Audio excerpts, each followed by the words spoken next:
வணக்கம் மாணவர்களே. இன்னைக்கு நம்ம என்ன டாபிக் பார்க்க போறோம் அப்படின்னா, வெப்சைட் டெவலப்மெண்ட் அண்ட் ஹோஸ்டிங் அப்படின்னு ஒரு டாபிக் வந்து பார்க்க போறோம். ஸோ இதுல வந்து நம்ம என்ன பார்க்க போறோம் அப்படின்னா, சர்வர் அப்படின்னு சொல்லிட்டு ஒரு வெப் சர்வர் அப்படின்றது என்ன அப்படின்னு சொல்லிட்டு வந்து பார்க்க போறோம். ஸோ வந்து நம்ம வெப் சர்வர்னா என்ன அது பத்தி பார்ப்போம். அதுக்கப்புறம் வந்து வெப் சர்வர் வந்து அதோடைய பயன்பாடுகள் என்ன, அதே மாதிரியே வந்துன்னா அஞ்சல் சேவையகம் அப்படின்னு சொல்லுவோம். அதாவது மெயில் சர்வர் அப்படின்னு சொல்லுவோம். அது என்ன? ஸோ இப்ப சர்வர்ன்றத நம்ம வந்து தமிழ்ல என்ன சொல்றோம் அப்படின்னா, சேவையகம் அப்படின்னு சொல்றோம். ஸோ இப்ப வந்து யார் யாரெல்லாம் வந்து பயன்படுத்துறாங்களோ, அவங்க இந்த சேவையகம் மூலமா தான் நம்ம வந்து மின்னஞ்சல் அது மாதிரி யூஸ் பண்ண முடியும். அது பயன்படுத்த முடியும். அதே மாதிரியே வந்து இயக்க முறைமை அப்படின்னு சொல்லுவோம். அது என்ன அப்படின்னா, ஆப்பரேட்டிங் சிஸ்டம் அப்படின்னு சொல்லுவோம். இங்க வந்து சர்வர்ல வந்து என்ன மாதிரி வந்து இயக்க முறைமை இருக்கு அப்படின்னு பார்ப்போம். அப்புறம் வந்து நெக்ஸ்ட் இணைய சேவையகம் வந்து என்னென்னலாம் வந்து மென்பொருள் பயன்படுத்துறோம், என்னென்ன வன்பொருள் பயன்படுத்துறோம் அது மாதிரி பார்ப்போம். அப்புறம் வந்து என்னன்னா, இப்ப வந்து அந்த மென்பொருள் வன்பொருள் மென்பொருள்ன்றது என்ன அப்படின்றது, அப்புறம் வந்து அதோடைய எது வந்து பிரச்சனைகளை உண்டு பண்ணும். அதாவது இப்ப நார்மலா நம்ம வந்து ஒரு வெப் சர்வர் இருக்கு அப்படின்னா, அந்த வெப் சர்வர்ல வந்து என்னென்னலாம் பிரச்சனைகள் வரும். ஸோ ஊடுருவவங்க வந்து என்ன பண்ணுவாங்க. ஸோ அது மாதிரி வந்து எப்படி வந்து நம்ம வந்து நம்மளுடைய தகவலை வந்து என்னன்னா பாதுகாப்பா வந்து வச்சுக்கிறது, அதை பத்தியும் பார்ப்போம்.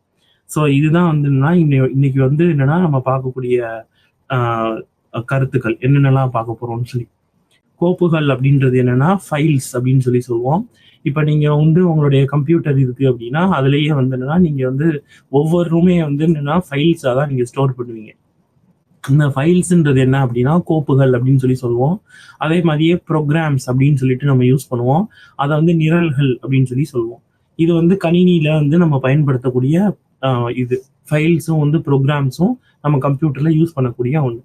அதே மாதிரியே வந்துன்னா இப்போ ஒரு கணினியை வந்து இன்னொரு கணினியோட வந்து தொடர்பு கொள்ளணும். ஸோ ஒரு கம்ப்யூட்டர்ல இருந்து இன்னொரு கம்ப்யூட்டருக்கு வந்து நம்ம இன்ஃபர்மேஷன் அனுப்பணும், தகவல் அனுப்பணும் அப்படின்னா அதுக்கு வந்து நம்மளுக்கு என்ன தேவை அப்படின்னா, நம்மளுக்கு வந்து என்னன்னா நெட்வொர்க் அப்படின்னு சொல்லிட்டு ஒன்று தேவை. ஸோ இப்போ அந்த அதுக்கு வந்து நம்ம என்ன பண்ணுவோம் அப்படின்னா, நம்ம வந்து அந்த நெட்வொர்க்குக்காகவே என்ன பண்ணுவோம் அப்படின்னா, அது ஒரு சர்வர் வச்சிருப்போம். அந்த சர்வர் பேர் என்ன அப்படின்னா, அது பேர் வந்து நெட்வொர்க் சர்வர். சரி. இப்ப வந்து என்னென்னலாம் சர்வர்கள் இருக்கு அப்படின்னு நம்ம பார்ப்போம். அதாவது நார்மலா வந்து நம்ம சர்வர்கள் வந்து எத்தனை வகைப்படும், இல்லைன்னா என்னென்னலாம் வந்து சர்வரா இருக்கு அப்படின்னு சொல்லிட்டு பார்க்க போறோம். அதுல வந்து ஃபர்ஸ்ட் இருக்கிறது வந்து என்ன அப்படின்னா, டேட்டாபேஸ் சர்வர் அப்படின்னு சொல்லுவாங்க. இது வந்து என்ன அப்படின்னா, தரவுத்தள சர்வர்கள் அப்படின்னு சொல்லுவோம். இது வந்து என்ன அப்படின்னா, நம்ம வந்து சேகரிப்புக்காகவே மட்டுமே யூஸ் பண்ணக்கூடிய, பயன்படுத்தக்கூடிய சர்வர்கள் பேர் வந்து என்னன்னா, தரவுத்தள சர்வர்கள். அதுக்கப்புறம் ஃபைல் சர்வர் அப்படின்றது நம்ம வந்து கோப்புகளை வந்து ஸ்டோர் பண்றதுக்காக வைக்கிறது வந்து ஃபைல் சர்வர். அப்புறம் மெயில் சர்வர் அப்படின்றது அஞ்சல்கள் வந்து வைக்கிறதுக்காக இருக்கிறது வந்து மெயில் சர்வர். அதே மாதிரியே பிரிண்ட் பண்றதுக்கு அச்சு சர்வர்கள். அதுக்கப்புறம் வந்து வெப்புக்கு வந்து என்னன்னா வெப் சர்வர்னு சொல்லுவோம். அதுக்கப்புறம் நம்மளுடைய விளையாட்டுக்கு பொழுதுபோக்குக்கு யூஸ் பண்றது என்னன்னா கேம் சர்வர்கள்னு சொல்லுவோம். அதுக்கப்புறம் ஒவ்வொரு அப்ளிகேஷனுக்குன்னு சொல்லி யூஸ் பண்றது வந்து அப்ளிகேஷன் சர்வர்கள் அப்படின்னு சொல்லுவோம். இதுதான் வந்து என்ன சர்வர்களுடைய வகை. இது வந்து எதை வச்சு நம்ம வந்து பிரிச்சிருக்கோம், எதை வச்சு பாகுபடுத்தியிருக்கோம் அப்படின்னு பார்த்தோம்னா, அந்த பயன்பாட்டுக்கு ஏற்ற மாதிரி அதை வந்து பாகுபடுத்தியிருக்கோம். இப்போ டேட்டாபேஸ் சர்வர் வந்து எதுக்காக, அது வந்து நம்ம வந்து பிற்கால தேவைக்காக நம்ம வந்து சேகரித்து வைக்கிறதுக்காக யூஸ் பண்றதா என்ன அப்படின்னா டேட்டாபேஸ் சர்வர். இதை வந்து இன்னொன்று எப்படி சொல்றோம்னா தரவுத்தள சர்வர்கள்னு சொல்லுவோம். இப்ப வெப் சர்வர்ன்றது தான் நம்மளுக்கு முக்கியமான ஒண்ணு. நம்ம வந்து தகவலை வந்து ஒரு கணினியில இருந்து இன்னொரு கணினிக்கு அனுப்புறதுக்கு வந்து வெப் சர்வர் தான் வந்து மிக முக்கியமான ஒண்ணு. ஸோ அப்ப இந்த வெப் சர்வர்னா என்ன? இத பத்தி நம்ம பார்க்க போறோம். ஸோ இப்ப வெப் சர்வர்ன்றது என்ன அப்படின்னா, அது வந்து நான் ஏற்கனவே போன கிளாஸ்லயே நம்ம பார்த்தோம். என்ன அப்படின்னா, அது வந்து கிளையன்ட் சர்வர் புரோட்டோகால் அப்படின்ற விதிமுறையில தான் அது வந்து பயன்படும். ஸோ அதாவது கிளையன்ட் சர்வர் புரோட்டோகால் அப்படின்றது என்ன அப்படின்னா, ஸோ யாரு கேள்வி கேட்குறாங்களோ அவங்க வந்து கிளையண்ட்டு, யாரு பதில் அளிக்கிறாங்களோ அவங்க பேரு சர்வர். ஸோ இப்போ வந்து சர்வரிடம் தான் வந்து பதில் இருக்கும். கிளையண்ட் வந்து கேள்வி மட்டும்தான் கேட்பாங்க. ஸோ இது மாதிரி வந்து யூஸ் பண்ணக்கூடியது தான் என்ன அப்படின்னா வெப் சர்வர்னு சொல்றோம். இதை வந்து எதுல பயன்படுத்துறோம் அப்படின்னா www அப்படின்னு சொல்லி யூஸ் பண்றோம்ல, அதுவே வந்து ஒரு வெப் சர்வரை குறிக்கிறது தான். சரி. அப்ப வந்து ஒரு வலை சேவையகத்தின் வந்து என்னென்னலாம் வந்து இருக்கு அப்படின்னு பார்த்தோம்னா, அதுல 3 கூறுகள் இருக்கு. ஃபர்ஸ்ட் வந்து என்ன அப்படின்னா, வன்பொருள். வன்பொருள்ன்றது நம்ம இப்போ ஒரு சர்வர் ஒரு கம்ப்யூட்டர வந்து சர்வர் அப்படின்னு சொல்லி சொல்றோம் அப்படின்னா, அது வந்து நார்மலா இருக்கிற ஒரு கணினிய வந்து நம்ம சர்வர்ன்னு சொல்ல முடியாது. அதுக்கு என்ன பண்ணணும் அப்படின்னா, அதுக்குன்னு சில வன்பொருள்கள் வந்து தேவை. அது வந்து சில ஹார்ட்வேர் ஃபீச்சர்ஸ் வந்து தேவை. நார்மலா வந்து ஒரு கம்ப்யூட்டர்ல இருக்கு அப்படின்னா, ப்ராசஸர் அப்படின்னு சொல்லி இருக்கும். அது வந்து ஒரே ஒரு ப்ராசஸர் மட்டும் இருக்கும். இதே இது சர்வர் அப்படின்னா, அது வந்து ஒரு ப்ராசஸர்லால இயங்க முடியாது. இப்ப நார்மலா நீங்க ஒரு புது கைபேசி வாங்குனீங்க, மொபைல் ஃபோன் வாங்குனீங்கனாலே, அது வந்து ஆக்டோ கோர், அதே மாரி குவாட் கோர் அப்படின்னு கேள்விப்பட்டிருப்பீங்க. அப்ப ஆக்டோ கோர்ன்றது என்னன்னா 8 ப்ராசஸர் வந்து இருக்கும். அதே மாதிரியே வந்து குவாட் கோர்னா அதுல 4 ப்ராசஸர்கள் வந்து இருக்கும். அப்ப மொபைல் கைபேசியிலேயே வந்து இப்ப நம்ம 4 ப்ராசஸர், 8 ப்ராசஸர்ன்னு போகும்போது, அப்ப வந்து இப்ப மத்த எல்லா கம்ப்யூட்டருடைய சேவைகளையும் பண்ணக்கூடிய நம்மளுடைய சர்வருக்கு வந்து என்ன தேவை அப்படின்னா, அது வந்து மிக முக்கியமான ஒண்ணு. அப்ப அதுக்காக வந்து நெறைய ப்ராசஸர்கள் வந்து இருக்கணும். ஸோ அதுதான் வந்து என்னன்னா ஹார்ட்வேர். அதுக்கப்புறம் அதுக்குன்னு சொல்லிட்டு தனியா வந்து ஒரு ஆப்பரேட்டிங் சிஸ்டம் வேணும். இப்ப நார்மலா நம்ம யூஸ் பண்ணக்கூடிய ஆப்பரேட்டிங் சிஸ்டம், நம்மளுடைய ஆப்பரேட்டிங் சிஸ்டம் இருக்குல்ல, இத வந்து நம்ம வந்து அ நம்ம இதுல வந்து சர்வர்ல வந்து வைக்க முடியாது. அது வந்து என்ன பண்ணணும் அப்டின்னா, அது வந்து வரக்கூடிய வேலை பளுக்கள எல்லாம் என்ன பண்ணணும் அப்டின்னா, சமமா வந்து பிரித்து குடுக்கணும். அதாவது நெறைய ப்ராசஸர்கள் இருக்கும். இப்ப என்ன பண்ணணும்னா, ஒவ்வொரு ப்ராசஸர்களுக்கும் அதோடைய வேலை பளுவு வந்து என்னன்னா, சமமா பிரித்து குடுக்கணும். அப்ப அந்த மாரி சமமா பிரித்து குடுக்குறதுக்கு என்ன வேணும் அப்டின்னா, அதுக்குரிய ஆப்பரேட்டிங் சிஸ்டம் வேணும். நீங்க கேள்விப்பட்டிருப்பீங்க. இது வந்து சர்வர் ஆப்பரேட்டிங் சிஸ்டம் அப்படின்னு நெட்வொர்க் சர்வர் ஆப்பரேட்டிங் சிஸ்டம் இது மாதிரிலாம் கேள்விப்பட்டிருப்பீங்க. அதுக்கப்புறம் வந்து என்னன்னா, இந்த வந்து வெப் சர்வருக்குன்னு சொல்லிட்டு மென்பொருள்கள் வந்து வேணும். இதான் என்ன அப்படின்னா, ஒரு வெப் சர்வருக்கு மிக முக்கியமான கூறுகள். அடுத்து நெக்ஸ்ட் வந்து ஸ்டாட்டிக் சாஃப்ட்வேர் அப்படின்னு சொல்லி சொல்லுவோம். இது வந்து என்ன அப்படின்னா, நிலையான சர்வர் அப்படின்னு சொல்லி சொல்லுவோம். அதே மாதிரியே வந்து டைனமிக் சர்வர் அப்படின்னு சொல்லுவோம். அது பேர் என்ன அப்படின்னா, மாறும் சர்வர் அப்படின்னு சொல்லி சொல்றாங்க. இப்ப நிலையான சர்வர், மாறும் சர்வர்ன்றது என்ன அப்படின்னா, இப்ப நான் ஒரு கணினி இருக்கு. அத வந்து சர்வரா பயன்படுத்துறேன். அதுல வந்து இருக்கக்கூடிய அ அ டேட்டா தகவல் வந்து எப்படி இருக்கு அப்படின்னா, அது வந்து மாறாம தன்மையா இருக்குது. இப்ப ஃபார் எக்ஸாம்பிள் அதுல வந்து எப்படி இருக்கும் அப்படின்னா, அதுல இருக்கிற ஒவ்வொரு எலமெண்ட்ஸ் அத வந்து எப்படி சொல்றதுன்னா, ஒவ்வொரு பகுதிகளும் வந்து என்னன்னா, மாறாம அதே கன்டென்ட் தான். இன்னைக்கு என்ன கன்டென்ட் இருக்கோ, அதான் நாளைக்கு இருக்கும். இது மாரி மாறா தன்மை கொண்டது இருந்தது அப்படின்னா, அத நம்ம என்ன சொல்றோம்னா, நிலையான சர்வர் அப்படின்னு சொல்லி சொல்றோம். இதே இது அதோடைய எலமெண்ட்ஸ் இல்லைன்னா, அத வந்து அதுல இருக்கிற பகுதிகள் வந்து மாறிக்கொண்டே இருந்தது அப்படின்னா, அது வந்து மாறும் சர்வர், டைனமிக் சர்வர் அப்படின்னு சொல்லி சொல்றோம். இப்ப நீங்க ஒரு எக்ஸாம்பிள்க்கு எடுத்தீங்க அப்படின்னா, உங்களுடைய அஞ்சல் சர்வர், மெயில் சர்வர்ன்னு சொல்றோம்ல, அஞ்சல் சர்வர். அது வந்து என்ன அப்படின்னா, ஒரு மாறும் சர்வர். ஏன் அப்படின்னா, இப்போ உங்களுக்குன்னு புதுசா ஒரு மின்னஞ்சல் வருது. உங்களுக்குன்னு ஒரு மெயில் வருது அப்படின்னா, அது உடனே என்ன ஆகும்? உங்களுடைய இன்பாக்ஸ்ல வந்து அது காமிக்கும். ஸோ அப்ப என்ன ஆகுது? அது வந்து அதோடைய தன்மை வந்து மாறிக்கொண்டே இருக்கும். அதுக்கு வந்து புதுசா வந்து இன்ஃபர்மேஷனோ, டேட்டாவோ வர வர அது என்ன பண்ணும்? அது வந்து மாறிக்கொண்டே இருக்கும். அப்ப அது வந்து என்னன்னா டைனமிக் சர்வர்ன்னு சொல்றோம். இப்ப நிலை பயன்பாடுல வந்து அது மாறாமலே இருந்தது. ஹோஸ்ட் செய்யப்பட்டபோது எப்படி இருந்ததோ, அதே மாதிரியே இருந்தது அப்படின்னா, அது நிலையான சர்வர் அப்படின்னு சொல்லி சொல்றோம். இப்ப சர்வருடைய பயன்பாடுகள் வந்து எப்படி இருக்கும் அப்படின்னா, அது வந்து நம்மளுக்கு வந்து என்னென்னலாம் வந்து தேவைப்படுது அப்படின்னு பார்த்தோம்னா, அது வந்து இணையதள பக்கங்கள வந்து சேமிக்கிறதுக்கு, அதே மாதிரி வாடிக்கையாளருடைய ஆம் தேவைகள வந்து பூர்த்தி செய்றதுக்கு, அவங்களுடைய தேடல்கள வந்து குடுக்குறதுக்கு. ஸோ இப்ப நீங்க Google சர்வர்ன்னு இருந்தது அப்படின்னா, அதுல நீங்க என்ன தேடுறீங்களோ, அந்த தேவையான பக்கங்கள வந்து உங்களுக்கு வந்து காமிக்கும். ஸோ இது மாதிரி வந்து அந்த செயல்பாடுகள் வந்து அந்த சர்வருக்கு ஏத்த மாரி பயன்படும். இப்ப நீங்க வந்து வெப் பிரவுசர் அப்படின்னு சொல்லி சொல்றோம். அது வந்து என்ன அப்படின்னா, உங்களுடைய வலைதள மென்பொருள். அந்த வலைதள மென்பொருள்ல இருந்து நீங்க என்ன பண்றீங்க அப்படின்னா, இப்ப நீங்க உங்களுக்கே தெரியும் சர்வர்ன்றது இப்ப வெப் சர்வர்ன்றது எதில் பயன்படும்னு சொன்னோம். நம்ம வந்து அது வந்து கிளையன்ட் சர்வர் பாராடிம்ல வந்து ஒர்க் ஆகும். கிளையன்ட் சர்வரா இருந்து ஆக்ட் ஆகும். அப்ப கிளையன்ட் சர்வர் புரோட்டோகால் அப்படின்றது என்னது? அப்ப கிளையன்ட்ன்றவரு கேள்வி கேட்பாரு. சர்வர்ன்றவர் பதிலளிப்பாரு. இப்ப இங்க வெப் பிரவுசர் இருக்கு. அவர் என்ன பண்ணுவாரு?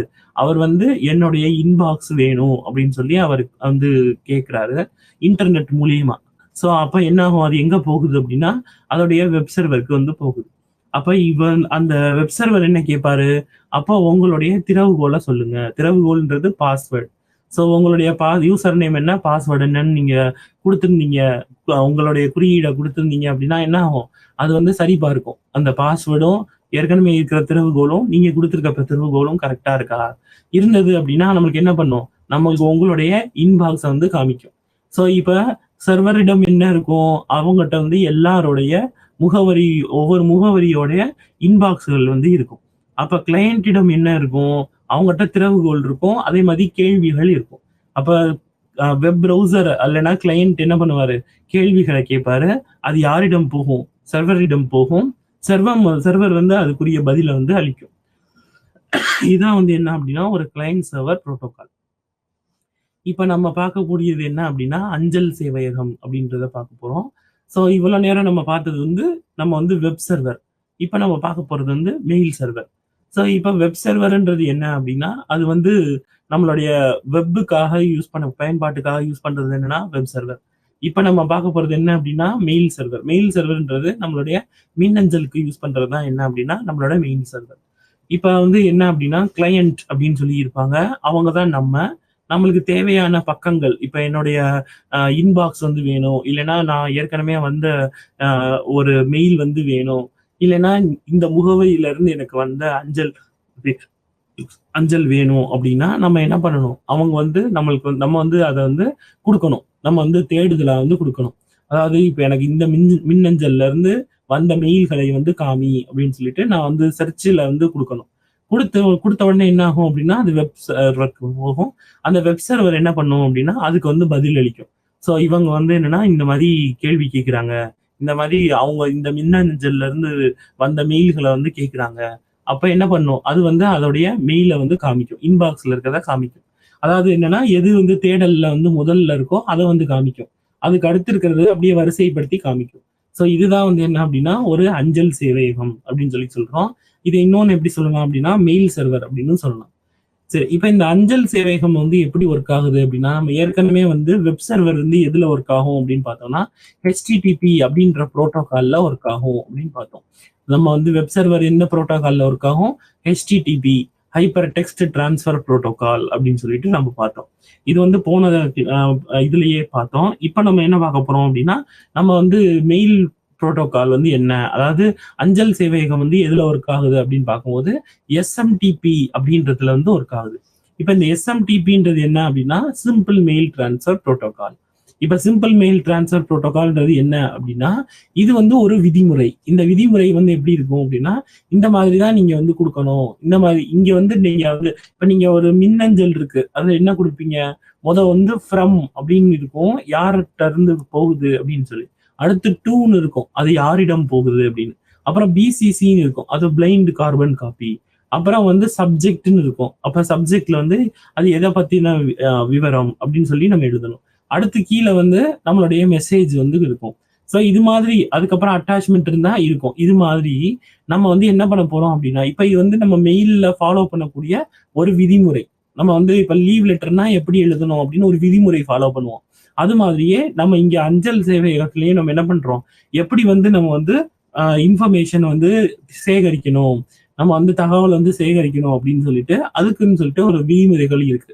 அந்த விதிமுறைகளை வந்து எப்படி நம்ம சொல்றோம் அப்படின்னா அது வந்து 3 புரோட்டோகால் மூலமா சொல்றோம். 3 புரோட்டோகால்ன்றது 3 விதிமுறைகள்.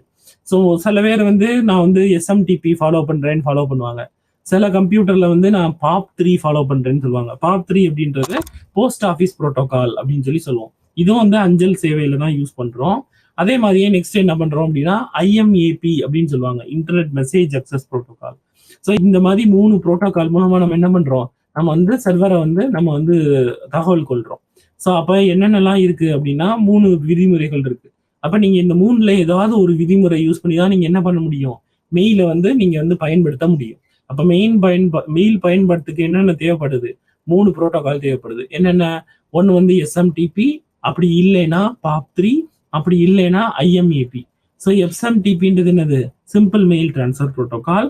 அப்படி இல்லைன்னா POP3 போஸ்ட் ஆஃபீஸ் புரோட்டோகால். அப்படி இல்லைன்னா IMAP internet message access protocol. இப்ப ஒரு மின்னஞ்சலை வந்து எப்படி அனுப்பணும் அப்படின்னு சொல்லிட்டு பார்க்க போறோம்.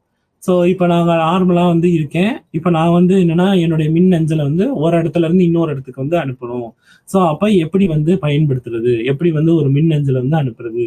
ஸோ அப்போ மொதல் என்ன பண்ணணும் அப்படின்னா அந்த எஸ்எம்டிபி சர்வரை வந்து நம்ம வந்து அணுகணும். ஸோ அந்த வந்து ஃபர்ஸ்ட் வந்து நம்மளுடைய முதல் ஒர்க் என்ன அப்படின்னா எஸ்எம்டிபி சர்வரை வந்து முதல் அணுகணும். இந்த எஸ்எம்டிபி சர்வர்ன்றது தான் நம்மளுடைய வெப் சர்வர். அப்புறம் நம்ம என்ன பண்ணணும் அப்படின்னா அந்த இன்டர்நெட்டோடைய டொமைன் என்ன, அந்த இமெயிலோடைய டொமைன் என்ன. இப்ப நீங்க வந்து உங்களுடைய ஃபார் எக்ஸாம்பிள் நீங்க வந்து ஒரு ஏதோ ஒரு இடத்துல எஸ்பிஐ பேங்க்ல இருக்கீங்க.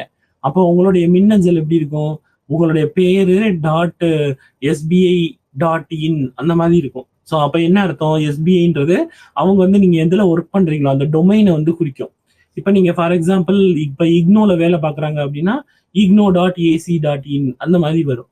ஸோ அப்ப எதுக்காக வந்து அந்த இக்னோ இல்லைன்னா அது வருது அப்படின்னா அது வந்து அந்த டொமைனை வந்து குறிக்கும்.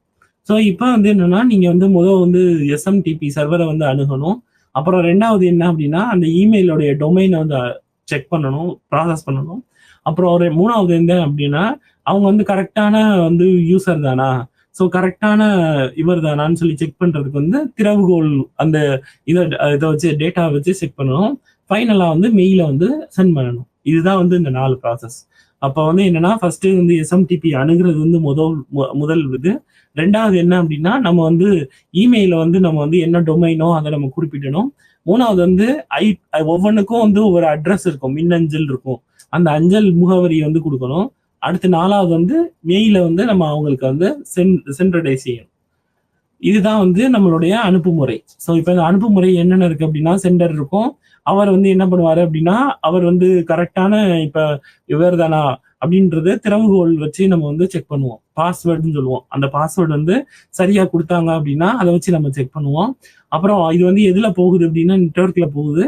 அப்ப இன்கமிங் இமெயில் என்ன இருந்தாலும் அது மூலமா வந்து சென்ட் ஆகுது. இது எதுக்கு சென்ட் ஆகுது அப்படின்னா மெயில் சர்வருக்கு வந்து சென்ட் ஆகுது.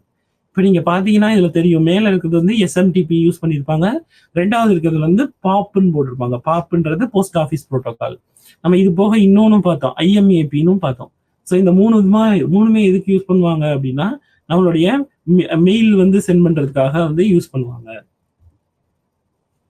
இப்ப இயக்க முறைமை அப்படின்றது என்ன அப்படின்னு பார்க்க போறோம். ஸோ இயக்க முறைமை அப்படின்றது என்னன்னா நம்மளுடைய ஆப்ரேட்டிங் சிஸ்டம் அப்படின்னு சொல்லுவோம். அதான் இயக்க முறைமை.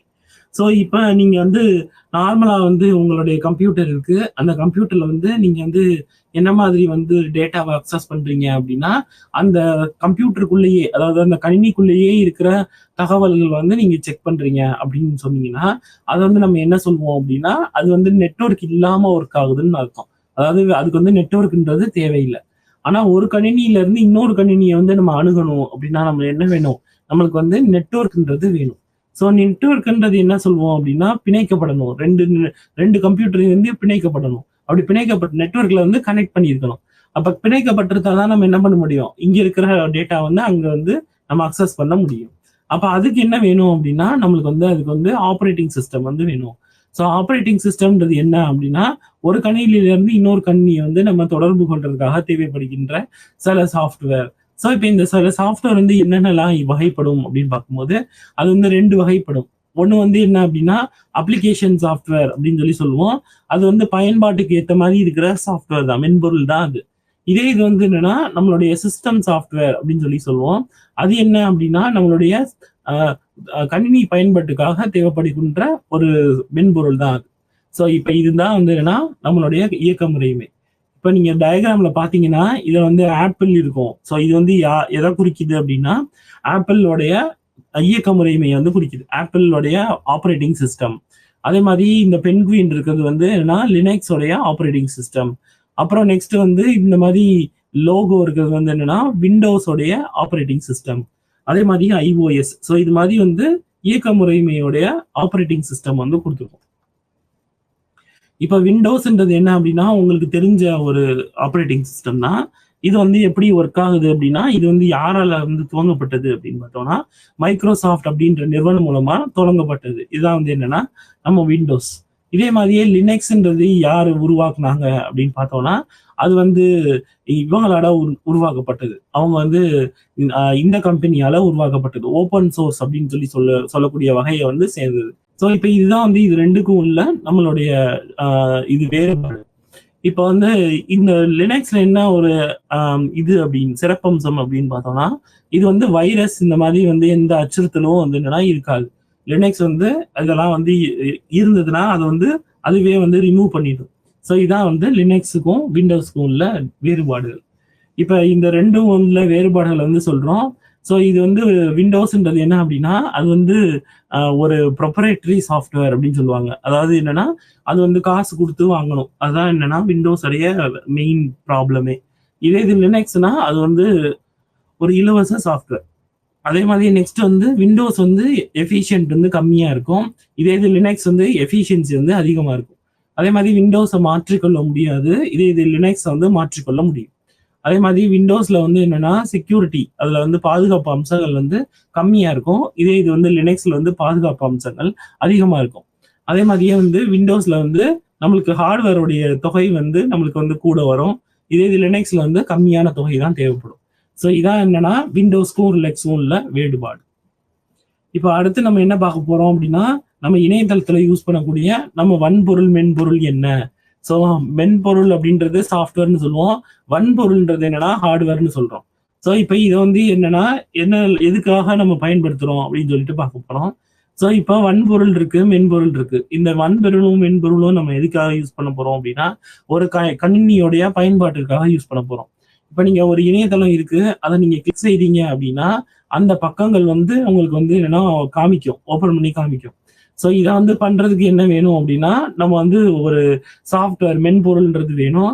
அப்ப இந்த மென்பொருள்ல வந்து என்னன்னா அந்த ரெக்வஸ்ட்ன்றது போகும். அதாவது என்னன்னா இதை ஓப்பன் செய்யணும் அப்படின்ற ரெக்வஸ்ட் போகும். அதுக்கு வந்து உங்களுக்கு வந்து ஏற்கனவே வந்து அக்சஸ் இருந்தது, அதை நீங்க வந்து வியூ பண்ண முடிஞ்சது அப்படின்னா என்ன பண்ணும், உங்களுக்கு வந்து அதோடைய சாஃப்ட்வேருக்கு ஏற்ற மாதிரி அது ஓப்பன் பண்ணி காமிக்கும். இதான் வந்து என்ன அப்படின்னா இணைய இணைய சேவையக வன்பொருள். இப்ப இதே மாதிரியே வந்துன்னா நம்மளுக்கு என்னென்ன இப்போ வன்பொருள்ல என்னென்னலாம் தேவைப்படும்னு பாருங்க. ஒரு நேரத்துல வந்து ஒரு சேவையகம் அதாவது சர்வர்ல வந்து எத்தனை பேர் இருப்பாங்க அப்படின்னா 7500 பேர் வந்து பயன்படுத்தி கொண்டு இருப்பாங்க. அப்ப நம்ம வந்து சாஃப்ட்வேர் வந்து நம்ம என்ன பண்ணணும், நம்மளுடைய கணினியை வந்து எப்படி வந்து கிரியேட் பண்ணிருக்கணும். இப்ப 7500 பேர் வந்து அட் அ டைம் வந்து யூஸ் பண்ற மாதிரி, ஒரே நேரத்துல யூஸ் பண்ற மாதிரி அது வந்து என்னன்னா நீங்க கிரியேட் பண்ணிருக்கணும். அதே மாதிரியே மினிமமா வந்து கேட்சோட சைஸ் வந்து என்ன வேணும், ஒரு டிபி சைஸ் வந்து வேணும். அதே மாதிரி மினிமமா எவ்வளவு கோர்கள் வந்து தேவைப்படும், 16 சிபியு கோர்கள் வந்து தேவைப்படும். அதே மாதிரி 64 ஜிபி ரேம் வந்து தேவைப்படும். இதெல்லாம் என்ன அப்படின்னா ஒரு இது இணைய சேவைக்கு வந்து தேவைப்படுகின்ற வன்பொருள். இதே மாதிரியே இதுக்கு தேவையான மென்பொருளையும் நம்ம பார்ப்போம். இப்ப இது வந்து மென்பொருள். இப்ப என்னென்னலாம் வந்து மென்பொருள் இருக்கு அப்படின்னு பார்க்கும்போது ஃபர்ஸ்ட் நம்ம பார்க்கறது வந்து HTTP அப்படின்னு சொல்லக்கூடிய மென்பொருள். ஸோ இப்போ HTTPன்றது என்ன அப்படின்னா ஹைப்பர் டெக்ஸ்ட் டிரான்ஸ்ஃபர் ப்ரோட்டோகால் அப்படின்னு சொல்லி சொல்லுவோம். இந்த ஹைப்பர் டெக்ஸ்ட் டிரான்ஸ்ஃபர் ப்ரோட்டோகால்ன்றது என்ன பண்ண போகுது அப்படின்னா நம்ம வந்து ஹைப்பர் டெக்ஸ்ட் டேட்டா வந்து ரீட் பண்ண போகுது.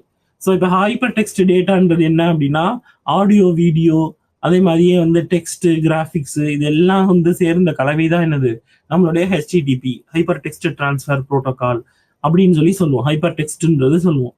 இப்போ இதை வந்து நம்ம யூஸ் பண்ணி நம்ம என்ன பண்ண போறோம் அப்படின்னா நம்ம இணையதள வந்து இருக்கிற பக்கங்களை வந்து நம்ம என்ன பண்ண போறோம் பார்க்க போறோம். இப்போ இங்க வந்து ஒரு வெப் சர்வர் இருக்கு, இங்க ஒரு வெப் ப்ரௌசர் இருக்கு. நான் ஏற்கனவே சொன்னேன் வெப் ப்ரௌசரும் கிளையண்ட்டும் எப்படிதான் நம்ம வந்து 2 பேரும் வந்து தகவல் பரிமாறிக்காங்க.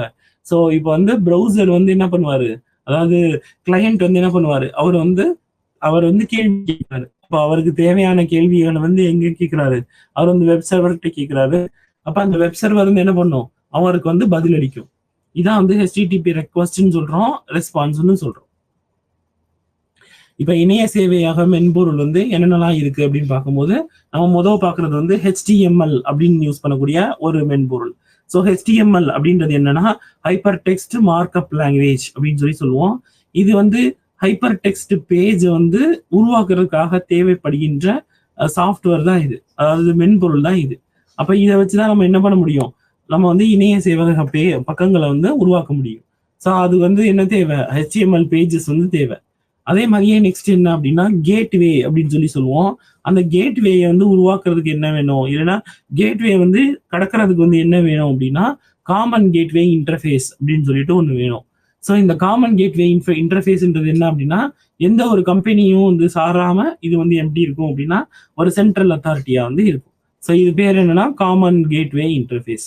இது போக வந்து ஏபிஐ அப்படின்னு சொல்லி ஒன்று இருக்கும். அது பேர் வந்து அப்ளிகேஷன்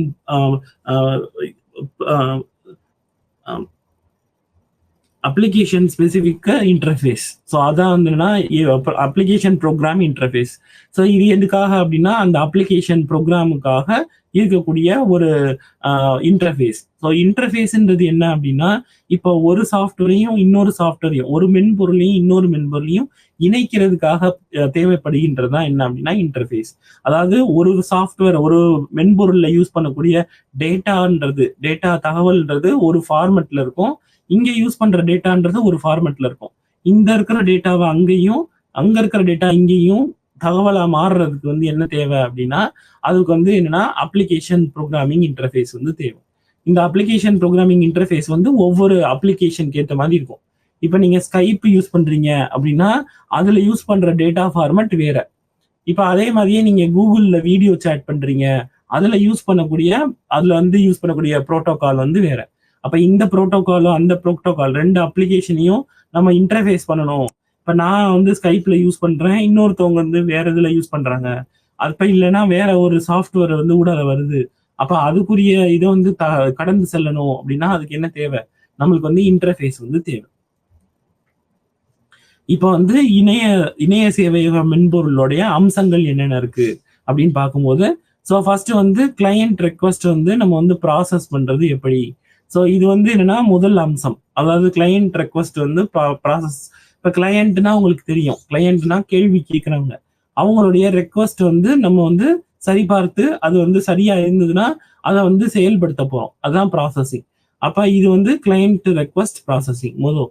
அடுத்து நெக்ஸ்ட் என்னன்னா ஐபி ஷேரிங் அப்படின்னு சொல்லுவோம். ஐபின்றது என்ன அப்படின்னா இன்டர்நெட் புரோட்டோகால் அப்படின்னு சொல்லி சொல்லுவோம். இது எதுக்கு யூஸ் பண்ண போறோம் அப்படின்னா நம்ம வந்து ஒவ்வொரு கம்ப்யூட்டருக்கும், ஒவ்வொரு கணினிக்கும் ஒரு நம்பர் வந்து அசைன் பண்ணுவோம். இந்த நம்பர்ன்றது என்ன அப்படின்னா அவங்களுடைய அட்ரஸ் அப்படின்னு சொல்லி சொல்லுவோம். அப்படி இல்லைன்னா முகவரின்னு சொல்லுவோம். இதை இன்னொன்று எப்படி சொல்லலாம் அப்படின்னா ஐபி அட்ரஸ் அப்படின்னு சொல்லுவாங்க. நீங்க கேள்விப்பட்டிருப்பீங்க. ஐபிலன்னா இன்டர்நெட் புரோட்டோகால், அட்ரஸ்ன்றது முகவரி. ஸோ ஒவ்வொரு கம்ப்யூட்டரையும் ஒவ்வொரு கணினியும் நம்ம வந்து தனியா வந்து ஐடென்டிஃபை பண்றதுக்காக, தனியா வந்து கண்டுபிடிக்கிறதுக்காக, இது வந்து எந்த கணினியில இருந்து வந்திருக்கு, இது எந்த கணினியில இருந்து இந்த தகவல் வந்திருக்கு அப்படின்னு தெரிஞ்சுக்கிறதுக்காக நம்ம என்ன பண்ண போறோம் அப்படின்னா ஒவ்வொரு கணினிக்கும் ஒரு நம்பர் கொடுக்க போறோம். இந்த நம்பர் பேர் வந்து என்னன்னா ஐபி அட்ரஸ். இந்த ஐபி அட்ரஸ் தான் நம்ம என்ன பண்ணுவோம் அப்படின்னா தகவலை வந்து நம்ம வந்து பரிமாறிப்போம். இந்த அட்ரஸை வச்சுதான் வந்து என்னன்னா இவங்க வந்து டேட்டா வந்து அனுப்புறாங்க, இவங்க டேட்டா வந்து ரிசீவ் பண்றாங்க, இது மாதிரி தெரியும். அடுத்து நெக்ஸ்ட் என்னன்னா செக்யூரிட்டி. ஸோ செக்யூரிட்டின்றது என்ன அப்படின்னா நம்ம வந்து தகவலை வந்து அனுப்புறோம், அதை வந்து பாதுகாப்பான முறையில வந்து அனுப்பணும். இதை வந்து நம்ம எப்படி சொல்றோம் அப்படின்னா செக்யூரிட்டி அப்படின்னு சொல்லி சொல்றோம்.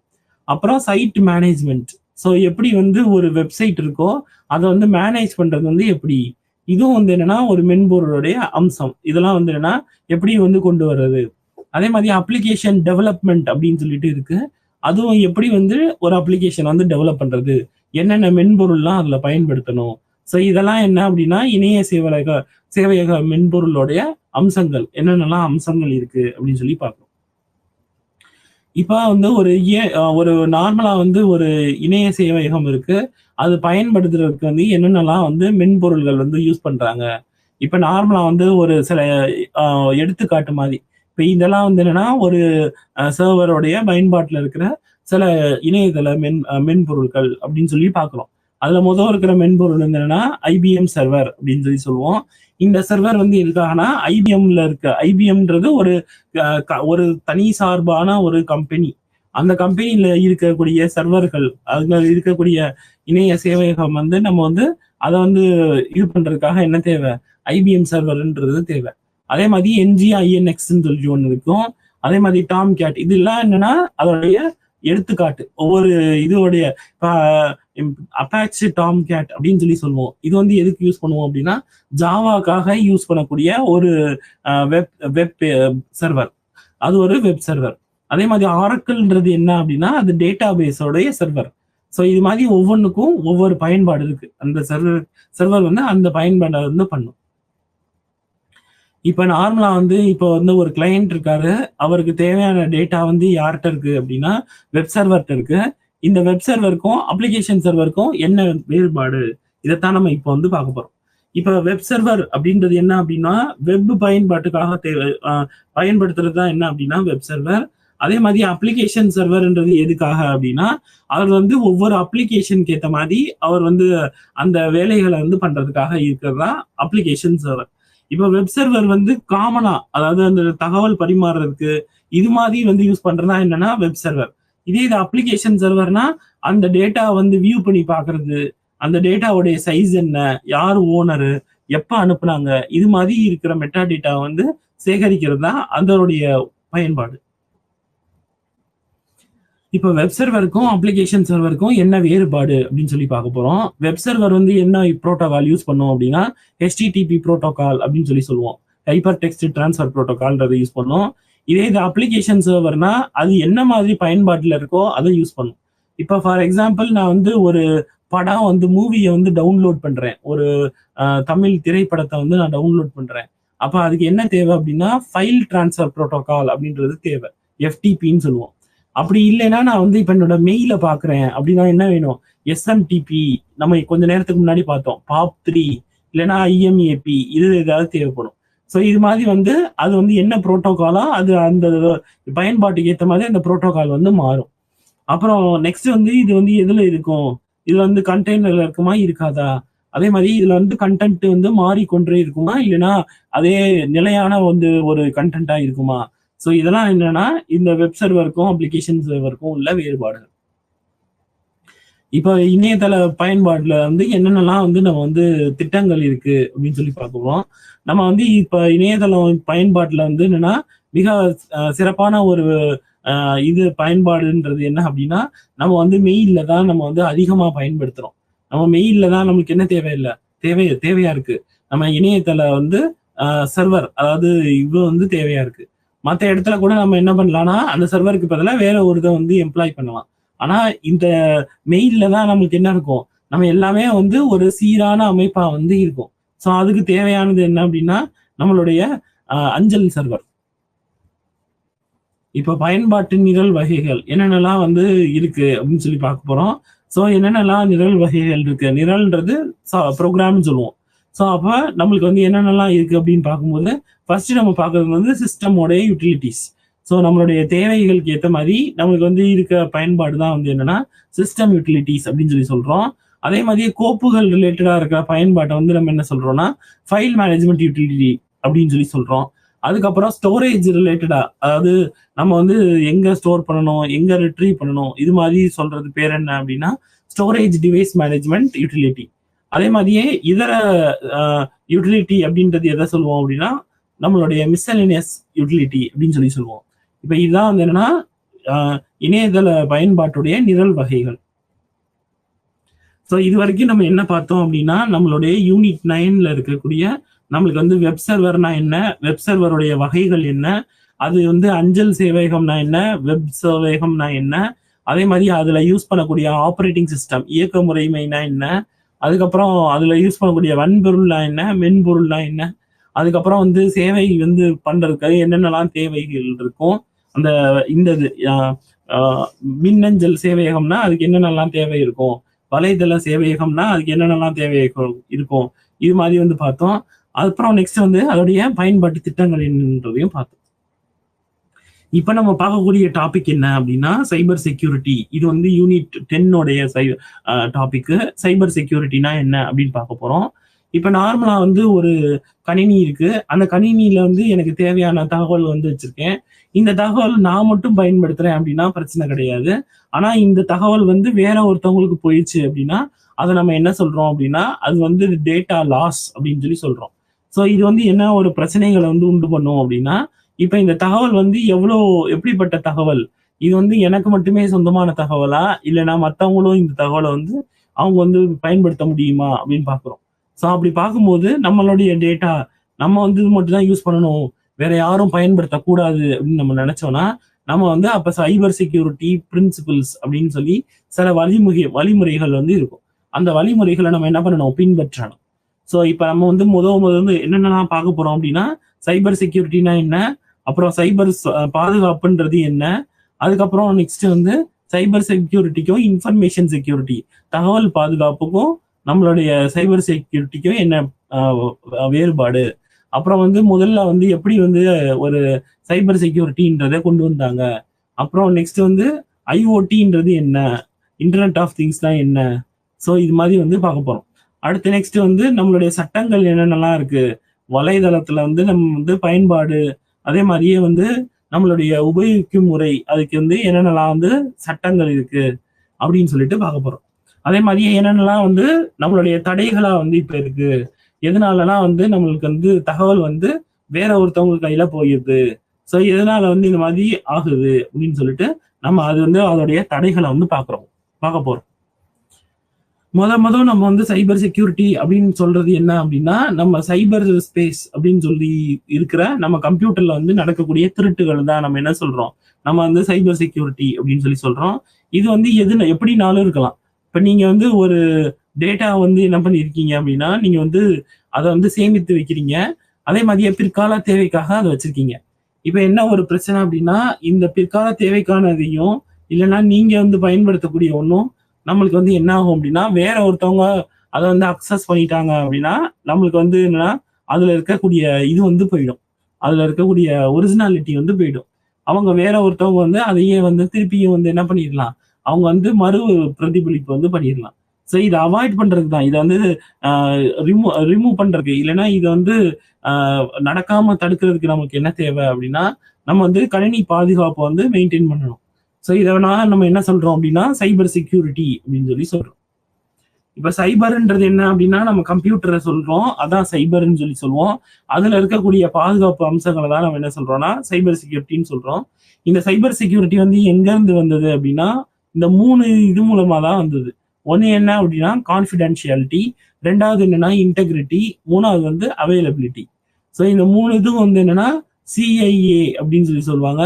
இது 3மே இருந்தா மட்டும்தான் நம்மளால வந்து ஒரு சைபர் ஸ்பேஸை வந்து பாதுகாப்பாகவும் நம்ம வந்து அதுல எந்த ஒரு இதுவுமே தகவல் வந்து பரிமாற்றம் நடக்கல அப்படின்னு நம்ம உறுதி செய்ய முடியும். இப்ப இந்த கான்ஃபிடென்ஷியாலிட்டி, இன்டெகிரிட்டி, அவைலபிலிட்டி அப்படின்றது என்ன அப்படின்னு பார்க்க போறோம். ஸோ இதுல வந்து கான்ஃபிடென்ஷியாலிட்டி அப்படின்றது நம்பகத்தன்மை. ஸோ இப்ப நம்ம வந்து ஒரு செய்தி நம்மளுக்கு வருது, அந்த செய்தி வந்து யாரு சொல்றாங்க, அது வந்து உண்மையாவே அந்த செய்தி கரெக்ட் தானா, இதை நம்ம எப்படி சொல்றோம், இதை வந்து கான்ஃபிடென்ஷியாலிட்டி அப்படின்னு சொல்லி சொல்றோம். அதே மாதிரி இன்டெகிரிட்டி, ஒரு இடத்துல இருக்கிற டேட்டா எல்லா இடத்துலையுமே வந்து அதே மாதிரி தான் இருக்கு அப்படின்றது என்ன சொல்றோம், நம்ம இன்டெகிரிட்டி அப்படின்னு சொல்லி சொல்றோம். அதே மாதிரி அவைலபிலிட்டி, எனக்கு தேவையான டேட்டா, நான் வச்சிருக்கிற டேட்டா வந்து எத்தனை தடவை போயிட்டு வந்து பார்த்தாலும் என்ன இருக்கணும், அந்த தகவல் வந்து இருக்கணும், அது பேர் வந்து அவைலபிலிட்டி. மறுபடியும் சொல்றேன், கான்ஃபிடென்ஷியாலிட்டி அப்படின்றது என்ன அப்படின்னா, அது வந்து நம்பகத்தன்மை. ஸோ இப்போ நான் வந்து பயன்படுத்தக்கூடிய ஒரு சாஃப்ட்வேர் இருக்கு, இல்லைன்னா என்னோட கம்ப்யூட்டர் இருக்கு, வேற ஒருத்தவங்க பயன்படுத்தாங்கன்னா அது எதுவுமே வந்து அவங்க வந்து சேஞ்ச் பண்ணிருக்க மாட்டாங்க அப்படின்றதுதான் நம்ம என்ன சொல்றோம், கான்ஃபிடென்ஷியாலிட்டின்னு சொல்றோம். அதுக்கப்புறம் இன்டெகிரிட்டி அப்படின்றது நம்ம வந்து டேட்டா வந்து ஒவ்வொரு இடத்துலையும் ஒவ்வொரு மாதிரி இருந்துச்சுன்னா அது இன்டெகிரிட்டி கிடையாது. இப்போ ஃபார் எக்ஸாம்பிள் நம்ம வந்து ஒரு டேட்டா இருக்கு, அப்போ வந்து அதோடைய டேட்டா எந்த இடத்துல போய் பார்த்தாலும் எப்படி இருக்கணும், அதே டேட்டா தான் இருக்கணும். அப்படி அதாவது டேட்டா வந்து ஒன்று சேஞ்சஸ் நடந்துச்சுன்னா மொத்தமா அது சேஞ்ச் ஆகணும் எல்லா இடத்துலையும். அப்படி இல்லைன்னா சேஞ்சஸ் வந்து நடக்கவே கூடாது. இதை நம்ம என்ன சொல்றோம் அப்படின்னா இன்டெகிரிட்டின்னு சொல்றோம். மூணாவது வந்து அவைலபிலிட்டி, டேட்டா வந்து நம்மளுக்கு அவைலபிளா இருக்கா இல்லையா, இதை வந்து நம்ம வந்து தெரிஞ்சுக்கிறதா என்ன அப்படின்னா அவைலபிலிட்டி. இப்ப நம்ம வந்து சைபர் செக்யூரிட்டி அப்படின்றது என்னன்னு பார்த்தோம். அதே மாதிரியே சைபர் ஃபோரன்சிக் அப்படின்னு சொல்லிட்டு நம்ம பார்த்தோம். இப்போ வந்து நம்ம பார்க்க போறது என்ன அப்படின்னா, தகவல் பாதுகாப்புக்கும் அதே மாதிரியே இன்ஃபர்மேஷன் பாதுகாப்பு, அதாவது தகவல் பாதுகாப்புக்கும் சைபர் பாதுகாப்புக்கும் உள்ள வேறுபாடு என்ன, அது ரெண்டும் வந்து நம்ம பார்க்க போறோம். ஸோ தகவல் பாதுகாப்புன்றது இன்ஃபர்மேஷன் ப்ராசஸிங் சொல்லுவோம். அதே மாதிரியே வந்து என்னன்னா சைபர் பாதுகாப்பு அப்படின்றது என்ன அப்படின்னா சிஸ்டம் வந்து நம்ம வந்து செக்யூர் பண்றது அப்படின்னு சொல்லிட்டு அர்த்தம். இப்போ நம்ம வந்து இதுக்கு என்ன பண்ண போறோம் அப்படின்னா, நம்ம வந்து எல்லா இடத்துலையும் யூஸ் பண்ற மாதிரி என்னன்னா திறவுகோல் வந்து வைக்க போறோம். ஸோ இந்த திறவுகோல்ன்றது என்னன்னா பாஸ்வேர்டு, அது வந்து யார் வந்து கரெக்டா சொல்றாங்களோ அந்த இதை வந்து அது வந்து எடுத்துக்கணும். ஸோ இதுக்கு பேர் என்ன அப்படின்னா சைபர் பாதுகாப்புன்னு சொல்றோம். அதே மாதிரியே சைபர் தகவல் பாதுகாப்புன்னு சொல்றோம். இப்ப நெக்ஸ்ட் வந்து என்னன்னா, இப்ப சைபர் பாதுகாப்புக்கும் அதே மாதிரியே வந்து என்னன்னா தகவல் பாதுகாப்புக்கும் உள்ள வேறுபாடுகள் பார்த்தோம். இப்ப அடுத்து நம்ம என்னன்னா இன்டர்நெட்டுக்கும் WWWக்கும் உள்ள இது என்னன்னு பார்க்க போறோம். டிஃபரன்ஸ் என்ன, வேறுபாடுகள் என்ன, ஸோ இது ரெண்டும் வந்து எப்படி சம்மந்தப்பட்டிருக்கு அப்படின்னு பார்க்குறோம். இப்ப இன்டர்நெட்ன்றது என்ன அப்படின்னா 1960லேயே கண்டுபிடிச்சக்கூடிய ஒண்ணு. அது என்ன அப்படின்னா ஒவ்வொரு நெட்வொர்க், எல்லா நெட்வொர்க்கையும் சேர்த்து பிணைத்தோம் அப்படின்னா அது பேர் வந்து இன்டர்நெட். இதே இது WWW அப்படின்றது நம்ம நேற்று வந்து அன்னைக்கு முந்தா நாள் வந்து பார்த்தோம். அதாவது இதுக்கு முந்தின கிளாஸ்ல வந்து பார்த்தோம். வேர்ல்டு வைடு வெப்ல வந்து அந்த டிம் பர்னர்ஸ்-லீ அப்படின்றவர் வந்து உருவாக்குன ஒரு இதுதான் வந்து என்னன்னா நெட்ஸ்கேப்ன்ற நிறுவனத்துல இருந்து உருவாக்குனது தான் என்ன அப்படின்னா இன்டர்நெட், வேர்ல்டு வைடு வெப் அப்படின்னு சொல்லுவோம். இன்டர்நெட்ன்றது ஒரு ஹார்ட்வேர், WWWன்றது ஒரு சாஃப்ட்வேர். அதே மாதிரி இன்டர்நெட்ல என்னென்ன இருக்கும் அப்படின்னா தனித்தனி காம்பனன்ட்ஸ் வந்து இருக்கும். காம்பனன்ட்ஸ்ன்றது என்ன அப்படின்னா ஒவ்வொரு கருவிகள், தனித்தனி கருவிகளா வந்து இருக்கும். அதே மாதிரி இந்த WWWல வந்து எப்படி இருக்கும்னா டேட்டா வந்து இந்த வேற வேற மாதிரி இருக்கிற ஃபார்மட்ல வந்து இருக்கும். Text format, image, audio, video, இந்த மாதிரி ஃபார்மட்ல வந்து இருக்கும். முதல்ல வந்து கிரியேட் பண்ணது யாரு அப்படின்னா அர்பானெட் அப்படின்னு சொல்லிட்டு இருக்கிறவங்க தான் வந்து நம்மளோட இன்டர்நெட்டை கிரியேட் பண்ணாங்க. இங்க வந்து WWW கிரியேட் பண்ணது வந்து NSF நெட்னு சொல்லுவாங்க. நெட்ஸ்கேப்போடைய நெட், அதுதான் வந்து கிரியேட் ஆனாங்க. இங்க யூஸ் பண்ணக்கூடிய நெறிமுறை என்ன அப்படின்னு பார்த்தோம்னா அது பேரு இன்டர்நெட் புரோட்டோகால். அதே மாதிரி WWWல யூஸ் பண்ணக்கூடிய நெறிமுறை என்ன அப்படின்னா ஹைப்பர் டெக்ஸ்ட் டிரான்ஸ்ஃபர் புரோட்டோகால். அதே மாதிரி இன்டர்நெட்டும் WWWவும் வந்துன்னா வேற வேற. இதான் வந்து இது ரெண்டுக்கும் உள்ள டிஃபரன்ஸ், வேறுபாடுகள். இப்ப வலைதளம் வந்து எப்படி வந்து பரிணாம வளர்ச்சி அடைஞ்சது, இதுவும் நம்ம வந்து முந்தா நாள் வந்து பார்த்தோம். என்னென்ன அப்படின்னா முதல்ல வந்து வெப் 0.0 அப்படின்னு முதல் கிரியேட் பண்ணாங்க. அது வந்து என்ன அப்படின்னா அதோடைய நோக்கம் என்ன அப்படின்னா நம்ம கம்ப்யூட்டர்கள் எல்லாத்தையும் வந்துன்னா நம்ம வந்து ஒன்று சேர்க்கணும். ஸோ இங்க இருக்கிற டேட்டா வந்து வேற ஒரு இடத்துக்கு வேணும் அப்படின்றதுக்காக நம்ம பண்ணதான் என்ன அப்படின்னா வெப் 0.0. அதுக்கப்புறம் வெப் 1.0. ஸோ தகவல் நம்ம வந்து அறிந்து கொள்ள மட்டும்தான் முடியும், எந்த ஒரு பதிலுமே கொடுக்க முடியாது. அப்படி இருந்துச்சுன்னா அது பேர் வந்து வெப் 1.0. இதுக்கு அடுத்து நெக்ஸ்ட் வந்து 2.0. அது வந்து என்ன அப்படின்னா நம்ம வந்து தகவலை வந்து அறிந்து கொள்ளவும் முடியும், அதுக்கு வந்து பதிலளிக்கவும் முடியும். அடுத்து வெப் 3.0. இதை வந்து சிமெண்டிக் வெப்னு சொல்றோம். ஸோ சிமெண்டிக் வெப்ன்றது என்ன அப்படின்னா உங்களுக்கு தேவையான பதில்கள் உங்களுக்கு எப்படி வந்து இருக்குமோ அது மாதிரி அனுப்புறது பேர் தான் என்னது, அது வந்து வெப் 3.0. இப்ப நீங்க வந்து பார்க்கக்கூடிய பக்கங்கள் இருக்கும், நம்மளுடைய யூடியூப்ல நீங்க பார்த்த பக்கங்கள், அந்த பக்கங்களை வச்சு உங்களுக்கு வந்து எதெல்லாம் தேவை அப்படின்னு லிஸ்ட் காமிக்கும். ஆனா உங்க ஃப்ரெண்டுக்கு வந்து வேற லிஸ்ட் காமிக்கும். உங்க ஃப்ரெண்டோட லிஸ்ட் வந்து வேற, உங்களுடைய லிஸ்ட் வந்து வேற. அதாவது நீங்க தேடல்ல கொடுக்கும்போது வரக்கூடிய நம்மளுக்கு வந்து ரிப்ளை. அடுத்து நெக்ஸ்ட் இருக்கிறது வந்து 4.0. இது மொபைல் வந்து வெப்னு சொல்லுவோம். மொபைல் வெப் வந்து என்ன அப்படின்னா 4.0. இப்ப நம்ம என்ன பார்க்க போறோம் அப்படின்னா சைபர் ஸ்பேஸ் அப்படின்னு சொல்லிட்டு ஒண்ணு பார்க்க போறோம். சைபர் ஸ்பேஸ்ன்றது என்ன அப்படின்னா ஒரு தகவல் வந்து இருக்கக்கூடிய இடம் தான் வந்து என்னன்னா ஸ்பேஸ் அப்படின்னு சொல்றோம். இப்ப நம்ம கம்ப்யூட்டர்ல மட்டுமே இருந்தது அப்படின்னு நான் சொல்லி பார்த்தோம்னா அது வந்து என்னன்னா அது ஒரு அந்த அந்த கணினிக்கு மட்டுமே வந்து சொந்தமான இருக்கக்கூடிய ஒரு தகவல், அந்த கணினியை மட்டுமே சார்ந்து இருக்கக்கூடிய இல்லைன்னா சொந்தமான தகவல். இதே இது நான் என்னுடைய தகவலை வந்து இங்க இருக்கிறவங்களுக்கு இல்லைன்னா வந்து வேற காலேஜ்ல இருக்கவங்களுக்கு இல்லைன்னா நான் வந்து கடல் கடந்து வேற நாட்டுல இருக்கவங்களுக்கு வந்து அனுப்புறேன் அப்படின்னா சைபர் ஸ்பேஸ்ன்றது அதுதான் சொல்லுவோம். அதாவது என்னன்னா இங்க இருக்கிற தகவல் வந்து வேற ஒரு இடத்துக்கும் போகுது, அங்க வரைக்கும் சைபர் ஸ்பேஸ் வந்து இருக்கு அப்படின்னு சொல்றோம். இப்ப நம்ம வந்து தகவல் வந்து சேமித்து வைக்கிறோம். அது வந்து எப்படி இருக்கு அப்படின்னா டிஜிட்டல் முறைப்படி நம்ம வந்து தகவலை வந்து சேமிக்கணும். அதே மாதிரி தகவலை வந்து மாற்றி அமைக்கவும் முடியும். அதுக்குன்னு சில வந்து மென்பொருள்கள் இருக்கு. அதை வச்சு நம்ம என்ன பண்ணிக்கலாம், நம்ம வந்து தகவல்களை வந்து மாற்றி அமைக்கவும் செய்யலாம். ஸோ இதை நம்ம வந்து பண்றதுக்கு நம்மளுக்கு என்ன வேணும் அப்படின்னா டொமைன் அப்படின்னு ஒன்று வேணும். அந்த டொமைன்றதா என்ன அப்படின்னா அது வந்து ஒரு இன்டர்ஃபேஸான ஒரு கம்ப்யூட்டர். இது வந்து என்ன பண்ணும் அப்படின்னா தகவலை வந்து வாங்கி மாற்றி அமைக்கும். நம்மளுடைய டேட்டா ஃபார்மேட்டுக்கு ஏற்ற மாதிரி அது வந்து மாற்றி அமைக்கும். இப்ப இந்த சைபர் உலகத்துல வந்து நம்மளுக்கு வந்து இருக்கக்கூடிய அடிப்படைகள் வந்து என்னென்ன அப்படின்னு பார்க்கும்போது நம்ம வந்து சைபர் செக்யூரிட்டி வந்து நம்மளுக்கு வந்து அடிப்படையா தேவை. இப்ப நீங்க இருக்கீங்க அப்படின்னா உங்களுடைய தகவல் வந்து எந்த மாதிரி வந்து பாதுகாப்பா இருக்கு, நீங்க வந்து வச்சிருக்கிற தகவலை வந்து வேற யாரும் அறிந்து கொள்றாங்களா.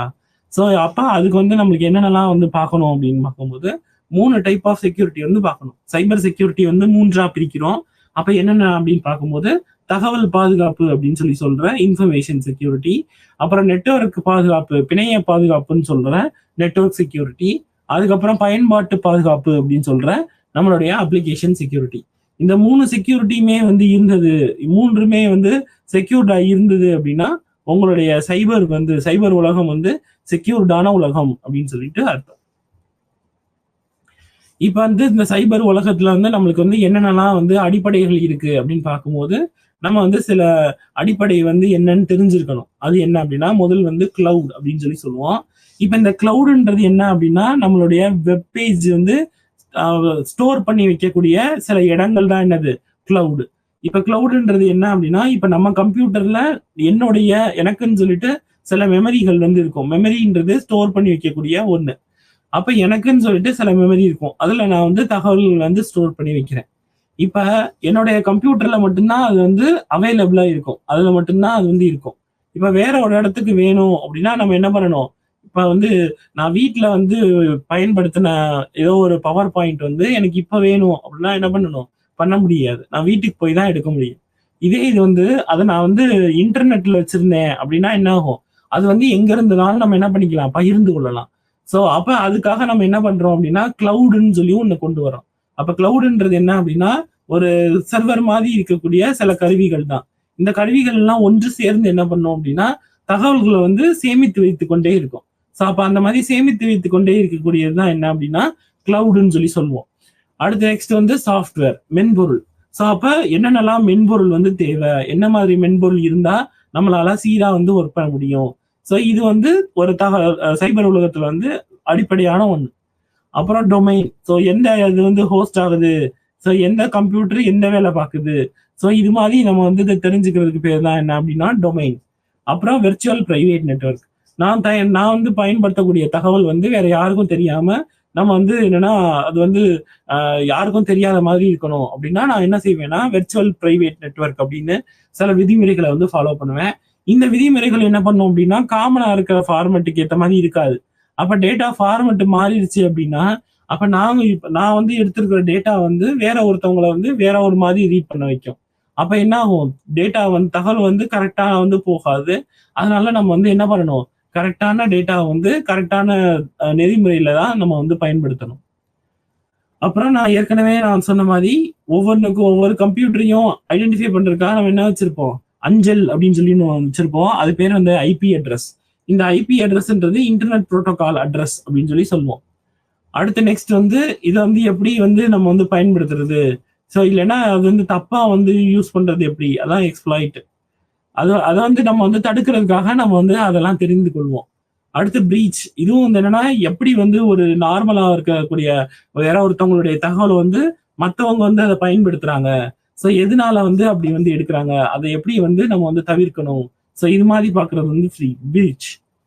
அதுக்கப்புறம் வந்து என்னன்னா ஃபயர்வால்ன்றது என்ன அப்படின்னா யாருமே உள்ள நுழைய முடியாத மாதிரி நம்ம என்ன பண்ண போறோம் அப்படின்னா ஒரு வால் வந்து கிரியேட் பண்றோம். வால்ன்றது என்னன்னா ஒரு சுவர். இந்த சுவர் வந்து என்ன பண்ணும் அப்படின்னா அது வந்து தேவையான டேட்டா இல்லைன்னா யாரெல்லாம் தெரிஞ்ச டேட்டாவோ அதை வந்து உள்ள விடும், தெரியாத டேட்டா வந்து என்ன பண்ணிடும்னா வெளியே வந்து அனுப்பிடும். ஸோ இதுக்கு பேர் தான் என்ன அப்படின்னா ஃபயர்வால். இப்ப சைபர் உலகத்துல வந்து அடிப்படைகள் என்னென்ன இருக்கு அப்படின்னு பார்க்கும்போது தீம் மென்பொருள் அப்படின்னு சொல்லி சொல்றோம். இதை நம்ம இன்னொன்னு எப்படி சொல்லலாம் அப்படின்னா மால்வேர் அப்படின்னு சொல்லலாம். ஸோ மால்வேர் அப்படின்றது என்ன அப்படின்னா நம்ம வந்து நம்மளுடைய கணினியில இருக்கக்கூடிய சில ஒரு தீமையான இருக்கக்கூடிய ஒரு மென்பொருள். இது என்ன பண்ணும் அப்படின்னா அந்த கணினியில இருக்கக்கூடிய ரிசோர்ஸ்ன்னு சொல்லப்படுகின்ற இது எல்லாத்தையும் அது வந்து அழித்திடும். ஸோ அப்ப அதனால என்ன ஆகும் அப்படின்னா கணினி வந்து பயன்பாடு வந்து சீரா இருக்காது. வைரஸ்க்கும் மால்வேருக்கும் என்ன டிஃபரன்ஸ் அப்படின்னு பார்க்கும்போது வைரஸ்ன்றது என்ன அப்படின்னா ஒரு ஒரு ஹியூமன் இன்ட்ராக்ஷன் இருந்தா மட்டுமே அது வந்து செயல்படுத்தக்கூடிய ஒன்று. இப்ப இதே இது வந்து ஹியூமன் இன்ட்ராக்ஷன் இல்லைன்னா நம்ம வந்து வைரஸ் வந்து ஒர்க் ஆகாது, அது அப்படியே இருக்கும். இதே இது மால்வேர் வந்து ஹியூமன் இன்ட்ராக்ஷன் இருந்தாலும் இல்லைனாலும் அது வந்து ஒர்க் பண்ணும். அப்புறம் மீட்கும் இதுக்காக நம்ம வந்து ஒரு ஒரு குறிப்பிட்ட தொகையை வந்து என்ன பண்றோம் அப்படின்னா உங்களுடைய தகவலை வந்து வச்சு அவங்க வந்து இது பண்றாங்க அப்படின்னா அது பேரு ரான்சம்வேர் அப்படின்னு சொல்லி சொல்றோம். அப்புறம் ட்ரோஜன் ஹார்ஸ், இது வைரஸ்லயே ஒரு வகைப்படும். அதே மாதிரி வோம், இது மால்வேர்ல ஒரு வகைப்படும். அதே மாதிரி பாட் அப்படின்னு சொல்லுவோம். அது என்ன அப்படின்னா நம்ம வந்து நம்மளுடைய திறவுகோல் என்னன்னு தெரிஞ்சுக்கிறதுக்காக, இல்லைன்னா நம்ம என்னென்னலாம் வந்து யூஸ் பண்றோம், நம்மளுடைய ஆக்டிவிட்டியை வந்து தெரிஞ்சுக்கிறதுக்காக நம்ம என்ன பண்ண போறோம் அப்படின்னா நெட்வொர்க்லயே நம்ம வந்து ஒரு தீமையான ஒரு பாட்டை வந்து கிரியேட் பண்றோம், ரோபோட்டை வந்து கிரியேட் பண்றோம். அது என்ன பண்ணும் அப்படின்னா நீங்க என்ன மாதிரி தகவல்லாம் அனுப்புறீங்களோ அதெல்லாம் வந்து சேர்த்து கொண்டே வரும். அடுத்து DDOS, denial of service, distributed denial of சர்வீஸ்ன்னு சொல்றோம். இப்ப அது என்ன அப்படின்னா எனக்கு தேவையான ஒரு டேட்டா, என்னுடைய டேட்டா. ஆனா நான் வந்து அதை வந்து திறக்கும் போது அது வந்து திறக்க முடியல. அதாவது என்னுடைய டேட்டாவே நானே வந்து பயன்படுத்த முடியல. ஸோ அது மாதிரி இருந்துச்சுன்னா அது பேர் டிஸ்ட்ரிபியூட்டட் டினைல் ஆஃப் சர்வீஸ். அதே மாதிரி ஃபிஷிங், அதே மாதிரி ஸ்பீட் என்ன அப்படின்னா என்னுடைய தகவல் என்னுடைய டேட்டா இருக்கும், அதை வந்து வேற ஒருத்தவங்க வேற மாதிரி வெளியிட்டுறாங்க அப்படின்னா அது பேரு ஃபிஷிங். இப்ப நம்ம வந்து சைபர் உலகத்துல வந்து என்னென்னலாம் வந்து மாற்றங்கள் இருக்குன்னு பாக்குறோம். இப்ப நவீன கால மாற்றங்கள், அதுல வந்து என்ன பண்றோம் அப்படின்னா ஐஓடி அப்படின்னு சொல்லிட்டு ஒரு மாற்றங்களை வந்து நம்ம பாக்குறோம். இதுல வந்து என்ன ஐஓடின்றது என்ன அப்படின்னா இன்டர்நெட் ஆஃப் திங்ஸ் அப்படின்னு சொல்லுவோம். ஸோ இப்ப நார்மலா வந்து முன்னாடி காலத்துலலாம் வந்து என்னன்னா இப்ப நம்ம வந்து நம்மளுடைய கைபேசி இருக்கு அப்படின்னா கைபேசியில இருந்து ஒரு அளவுக்கு தான் நம்ம வந்து இன்டர்நெட்டவோ இல்லைன்னா இதையோ யூஸ் பண்ண முடியும். ஆனா இப்ப வர்ற நவீன கால இயந்திரங்கள் வந்து எப்படி இருக்கு அப்படின்னா நான் வீட்டுல இருக்கிற ஒரு ஃபேனையோ லைட்டையோ நம்ம என்ன பண்ணலாம், நம்மளுடைய மொபைல் போன் நம்மளுடைய இதை வச்சு கூட நம்ம என்ன பண்ணலாம், அதை வந்து நம்ம வந்து ஸ்விட்ச் ஆன் பண்ணலாம், ஸ்விட்ச் ஆஃப் பண்ணலாம். ஸோ அப்ப இதுக்கு பேர் என்ன சொல்றோம் அப்படின்னா இன்டர்நெட் ஆஃப் திங்ஸ். இதுக்கு என்ன தேவை அப்படின்னா என்னுடைய மொபைல் போன்ல வந்து இன்டர்நெட் இருக்க போது, அதே மாதிரியே அந்த ஸ்விட்சுக்கு வந்து இன்டர்நெட் இருக்க போகுது. அது என்ன ஆகும் அப்படின்னா நம்மளுடைய இதுக்கு ஏற்ற மாதிரி திரவலுக்கு ஏற்ற மாதிரி நம்ம என்ன பண்ணோம் அப்படின்னா அங்க இருந்து நம்ம வந்து கொடுக்கக்கூடிய கமாண்டுக்கு வந்து இங்க வந்து அது வந்து மாற்றிக்கொள்ளும். ஸோ இதனால நம்மளுக்கு என்ன ஆகும் அப்படின்னா நம்ம வேற இடத்துல இருந்து கூட நம்ம என்ன பண்ணிக்கலாம், வீட்டில் இருக்கக்கூடிய நம்மளோட சுவிட்சை வந்து ஆப்ரேட் பண்ணிக்கலாம். ஸோ இதை வந்து நம்ம வந்து எப்படிலாம் நம்ம வந்து இதை வந்து இதனால என்னென்ன பிரச்சனைகள் வருது அப்படின்னு பார்க்கும்போது எல்லா தகவல்களையும் என்ன ஆகுது அப்படின்னா நம்ம வந்து வெளியிடுற மாதிரி இருக்கு. நம்ம வீட்டில் வந்து இருக்கக்கூடிய லே அவுட் என்ன, வீட்டில் யூஸ் பண்ணக்கூடிய புரோட்டோகால் என்ன, அந்த மாதிரி எல்லாமே இப்போ நம்மளுடைய மொபைல் ஃபோனை வந்து எடுத்து ஊடுருவாங்கன்னா அதுல வந்து என்னென்னலாம் வந்து இருக்கு அப்படின்னு பார்த்தோம்னா எல்லா டீட்டெயிலுமே இருக்கும். ஆதார் எண்ல இருந்து நம்மளுடைய திறவுகோல் பாஸ்வேர்டு என்னன்னு இருக்கும், அதே மாதிரி நம்மளுடைய டேட் ஆஃப் பர்த் என்னன்னு இருக்கும். ஸோ இது மாதிரி எல்லா இதுவுமே இருக்கு. இதனால என்ன ஆகுது அப்படின்னா ரைசிங் காஸ்ட் ஆஃப் பிரீச்சஸ் வந்து இருக்கு. ரைசிங் காஸ்ட் ஆஃப் பிரீச்சஸ்னா விதிமீறல்கள் வந்து அதிகமா இருக்கு. அதுக்கப்புறம் நெக்ஸ்ட் நம்மளுக்கு வந்து ஹேக்கர்கள் அப்படின்னு சொல்லிட்டு சில பேர் இருக்காங்க. அவங்க என்ன பண்ணுவாங்க அப்படின்னா நம்ம கொடுக்கக்கூடிய இதை வந்து அவங்க வந்து அதுக்கேற்ற மாதிரி மாத்திடுவாங்க. இப்ப ஃபார் எக்ஸாம்பிள் என் கம்ப்யூட்டரை வந்து வேற ஒருத்தவங்க தொலை தூரத்துல இருந்து அவங்க வந்து என்னன்னா அதை அக்சஸ் பண்ணிட்டு இருப்பாங்க.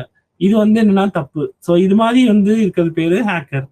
அதுக்கப்புறம் நம்மளுடைய கருவிகள், ஹேக்கிங்க்கு யூஸ் பண்ணக்கூடிய கருவிகள், அது அப்புறம் சாதனங்கள். ஸோ இதெல்லாம் அதே மாதிரியே சில இறுக்கமான டைட் ரெகுலேஷன்ஸ் எல்லாம் இருக்கு. ஸோ இதனால வந்து என்னன்னா ஐஓடி அதே மாதிரி சைபர் உலகம் வந்து ரொம்ப கஷ்டத்துல இருந்து இருக்கு. இதை நம்ம வந்து எப்படி தடுக்கிறது அப்படின்னு பார்க்கும்போது நம்ம என்ன பண்ணணும்னா நம்ம வந்து எப்படி வந்து நம்ம வந்து ஒரு கணினி பயன்படுத்தணுமோ அது மாதிரி பயன்படுத்தணும். அதே மாதிரியே இந்த ஃபயர்வாலு, அதே மாதிரியே வைரஸ்க்குரிய ஆன்டிவைரஸ், இது மாதிரி வந்து சில விஷயங்களை வந்து நம்ம வந்து தொடர்ச்சியா வந்து பயன்படுத்தணும். அதுக்கப்புறம் சைபர் அச்சுறுத்தல்கள் அப்படின்னு சொல்றோம். அது சைபர் த்ரெட்ஸ். என்ன மாதிரிலாம் பிரச்சனைகள் வரலாம் அப்படின்னு சொல்றதுதான் என்னது சைபர் த்ரெட்ஸ்ன்னு சொல்றோம். அதுக்கப்புறம் இந்த சைபர் த்ரெட்ஸ்ல என்னென்ன இருக்கு அப்படின்னு பார்க்கும்போது கம்ப்யூட்டர் வைரஸ் இருக்கு, வேர்ம்னு சொல்லக்கூடிய வேர்ம் இல்லைன்னா மால்வேர்னு சொல்லக்கூடிய ஸ்பைவேர் இருக்கு. ஸ்பைவேர் அப்படின்றது என்ன அப்படின்னா இங்க இருக்கக்கூடிய இதை வந்து வேற ஒரு இடத்துக்கு வந்து என்னன்னா அவங்க வந்து ஊடகங்களுக்கு வந்து பரப்பி கொண்டே இருப்பாங்க. ஸோ அது மாதிரி இருக்கிறது வந்து ஸ்பைவேர். ஸோ ஒற்று வேலை பார்க்குறவங்க தான் ஸ்பைவேர். அதே மாதிரியே ஹேக்கர்ஸ் நம்மளுடைய கம்ப்யூட்டரை தொலை தூரத்துல இருந்து அவங்க வந்து பயன்படுத்துவாங்க. அதே மாதிரி ப்ரிடேட்டர்ஸ். ஸோ அதே மாதிரி ஃபிஷிங், நான் வந்து போட்ட மாதிரி என் பேரை வச்சு வேற ஒருத்தவங்க டேட்டா போட்டாங்க அப்படின்னா அது பேரு ஃபிஷிங்.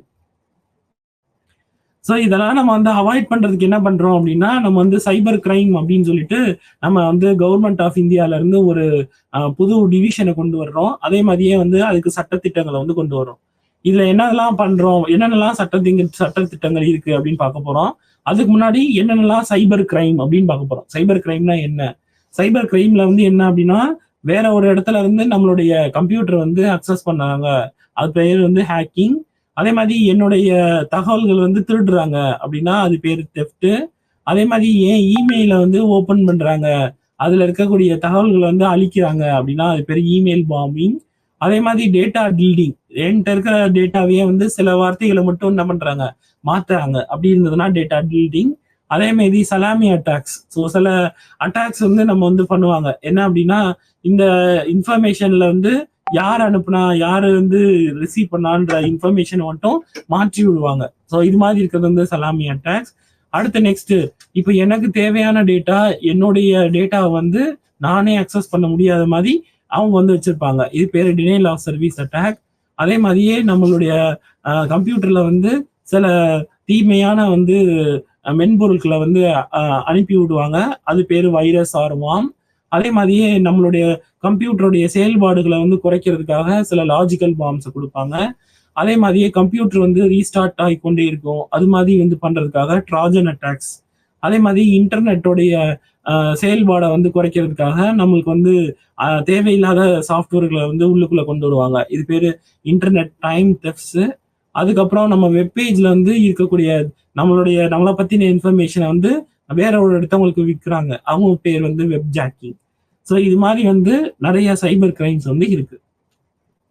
இந்த சைபர் கிரைம்ஸ் வந்து இது மட்டும் கிடையாது, இது போக வந்து நம்மளுக்கு வந்து உங்களுக்கே இதெல்லாம் நீங்க கேள்விப்பட்டிருப்பீங்க. என்ன அப்படின்னா, நம்மளுடைய கார்டு, டெபிட் கார்டு அதெல்லாம் வந்து என்ன பண்றாங்க அப்படின்னா, போலியா வந்து அவங்களே வந்து மார்க்அப் பண்ணி அவங்க வந்து அதுல இருந்து ஏதாவது ஆதாயம் கிடைக்குதா அப்படின்னு சொல்லிட்டு பாக்குறாங்க.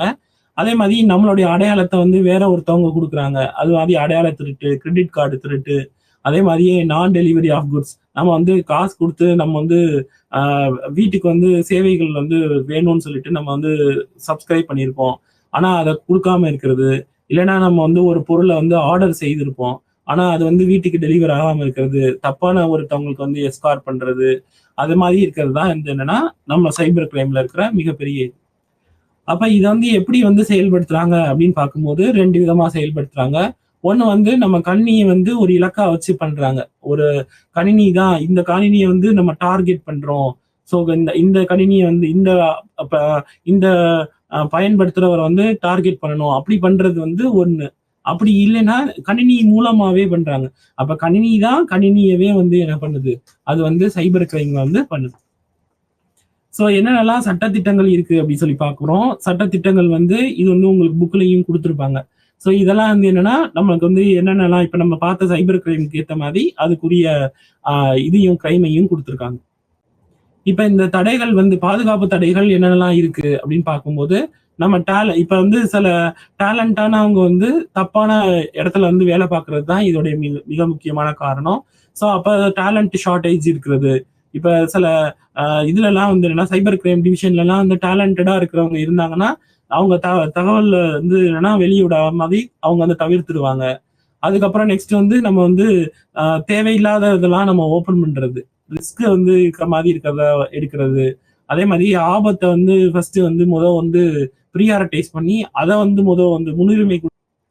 இது வந்து என்ன அப்படின்னா நம்மளுடைய பாதுகாப்பு தடைகளுக்கு வந்து நம்ம வந்து செக்யூர்டா இருக்கக்கூடிய சில மென்பொருட்கள், இதை வச்சு நம்ம என்ன பண்ணலாம்னா நம்மளுடைய கணினியை வந்து பாதுகாப்பு வளையத்துல கொண்டு வந்துக்கலாம். இது மூலமா நம்ம வந்து கணினியை வந்து சிறப்பா வந்து இது பண்ணலாம். ஸோ இதான் நம்ம இன்னைக்கு பார்த்தக்கூடிய டாபிக். உங்களுக்கு வந்து புரிந்திருக்கும்னு நினைக்கிறேன். நன்றி.